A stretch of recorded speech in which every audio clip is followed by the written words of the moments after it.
Assalamualaikum warahmatullahi wabarakatuh. Saya Eziaula Putreko dari kelas D2215 dengan NIM D22 2020 03166 dari program studi Program Medis dan Informasi Kesehatan Fakultas Kesehatan Universitas Dian Nuswantoro.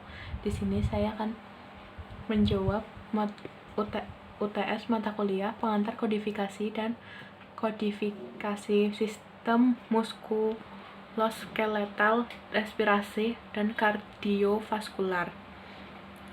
Menjelaskan bagaimana mekanisme inspirasi dan ekspirasi sehingga oksigen tersebut bisa mengalir ke seluruh tubuh.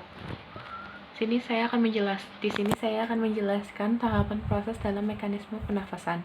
Yang pertama, ketika sedang menarik nafas atau inspirasi, diafragma dan otot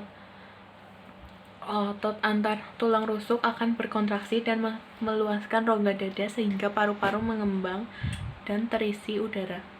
Yang kedua, udara masuk lewat hidung dan mulut lalu melewati proses penyaringan partikel kecil oleh rambut hidung. Selanjutnya, udara menuju trakea atau batang tenggorokan. Yang ketiga, udara dari trakea masuk ke dalam paru-paru melewati cabang paru-paru yaitu bronkus, kemudian menuju bronkiolus dan berakhir di alveolus. Yang keempat, ketika udara sampai di alveolus terjadi proses pertukaran antara oksigen dan karbon dioksida pada pembuluh darah kapiler. Selanjutnya, oksigen masuk ke dalam kapiler, kemudian bersama sel darah merah menuju jantung untuk disebarkan seluruh tubuh. Pada saat bersamaan, karbon dioksida masuk dari kapiler ke rongga paru-paru. Untuk yang terakhir, setelah proses oksigen dan karbon dioksida selesai, otot diafragma dan tulang rusuk kembali relaksasi dan rongga dada kembali seperti semula. Jenis mekanisme dalam pernafasan ada dua yaitu inspirasi dan ekspirasi. Di sini saya akan menjelaskan mengenai inspirasi. Inspirasi adalah aktivitas menghirup udara dari atmosfer masuk ke dalam tubuh melalui rongga hidung.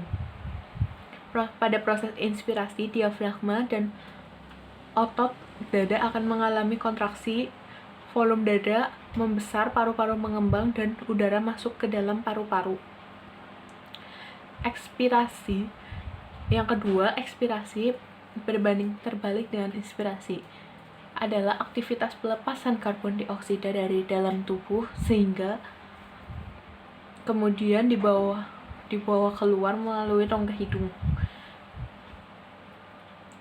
Ketika terjadi ekspirasi, diafragma dan otot dada akan mengalami relaksasi. Volume rongga dada kembali normal karena udara telah keluar dari paru-paru.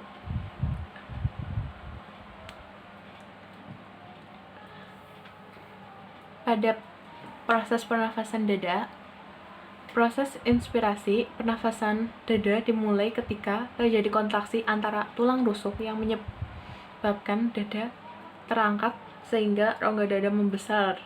Karena rongga dada membesar, tekanan udara dari dada lebih kecil daripada tekanan udara luar.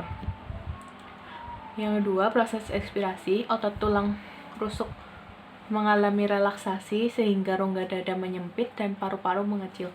Karena rongga dada menyempit, tekanan dalam rongga dada lebih besar dibanding udara luar. Untuk pernafasan perut, pada proses inspirasi terjadi kontraksi antara diafragma sehingga diafragma tertarik ke bawah menjadi datar sehingga menyebabkan rongga dada membesar sehingga tekanan rongga dada menjadi lebih kecil dibanding udara luar. Sedangkan proses ekspirasi, diafragma mengendur lalu naik karena